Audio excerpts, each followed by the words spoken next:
আসসালামু আলাইকুম রহমতুল্লাহি ওয়া বারাকাতুহু। সম্মানিত বন্ধুরা, সবাই কেমন আছেন? আলহামদুলিল্লাহ, আমি আল্লাহ তাআলার অশেষ রহমতে ভালো আছি। তো বন্ধুরা, আপনারা দেখছেন যে একটি নৌযান নদীর ভিতর দিয়ে চলছে। নৌযান অর্থাৎ ফেরি। দেখছেন এখানে বাস, মাইক্রো অনেকগুলো দাঁড়িয়ে আছে এবং ওই পাশেও আছে। তো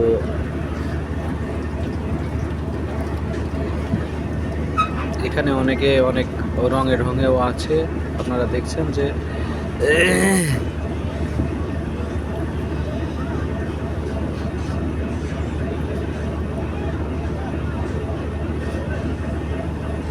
তো বন্ধুরা, এই ধরনের নিত্য নতুন খবরাখবর বা নিত্য নতুন কিছু দেখতে হলে আমার আইডির সাথে থাকুন এবং সবসময় আমি চেষ্টা করব আপনাদের ভালো কিছু দেখানোর জন্য। ওকে, আল্লাহ হাফিজ।